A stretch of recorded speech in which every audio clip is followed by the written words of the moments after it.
Lab grown diamonds पिछले 5 सालों में ऑलमोस्ट 75% क्रैश पर है।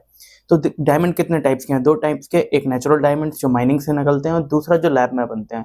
तो लैब ग्रोन डायमंड्स के साथ प्रॉब्लम क्या है? Technology day by day better हो रही है, जो भी केमिकल्स वगैरह रखते हैं उसमें वो टेक्नोलॉजी बहुत अच्छी होती जा रही है। तो उससे हो क्या रहा है? वो डायमंड चीपर हो रहे हैं। सेकंड, अब वो हो क्या रहा है? इसका सप्लाई बहुत तेजी से बढ़ रहा है, तो इससे प्राइसेस और डाउन आते हैं। तो इसका इफेक्ट डायरेक्टली नेचुरल डायमंड्स पर भी पड़ रहा है, क्योंकि जैसे-जैसे लैब ग्रोन डायमंड्स का सप्लाई आएगा मार्केट में, तो नेचुरल का डिमांड ऑटोमेटिक कम हो जाएगा, क्योंकि वो चीपर है। दूसरा, जो नेचुरल डायमंड्स हैं वो माइनिंग कॉस्ट भी उनकी कम हो रही है, तो उनका प्राइसेस भी बढ़ नहीं पा रहा है। अगर नेचुरल डायमंड का भी आप मैथ देखेंगे, लास्ट 20 साल में ऑलमोस्ट नेग्लिजिबल ग्रोथ पर है। तो जो लोग भी इसको एज इन्वेस्टमेंट बाय करते हैं, प्लीज मत करिए। कंपनी आपको ट्रैप में फॉल करती है, लाइक इमोशन के, हीरा है सदा के लिए, एक्सेट्रा एक्सेट्रा। सो ये अटैच करते हैं इमोशंस के साथ, जिससे उनके मार्जिन बहुत हैवी होते हैं इन प्रोडक्ट्स में।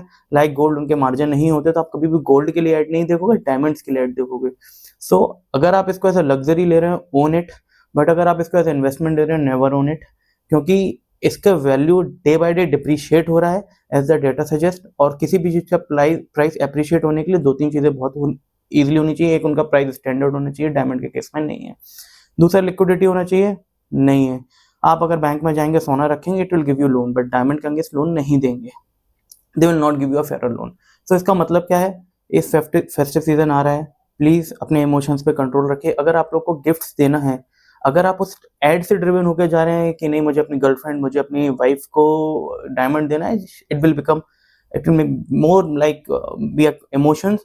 So try to make your emotion controls, because companies are there to eat up your profits. Like they will eat up your profit from your investment, और ये उनका P&L बढ़ाता है। तो प्लीज मेक श्योर कि ये हो कैसे रहा है, ये पूरे सिनेरियो क्या है। They are just making you feel a little bit more richer by telling you that you have a diamond, but you are not having any more diamond, you have a lab grown diamond. So it's better to have a gold, natural gold, rather than a lab grown diamond. Yeah, for natural diamond, those who have can afford it, they can go for it. They should buy it if somebody can afford it. But if the people who cannot afford it should only buy gold.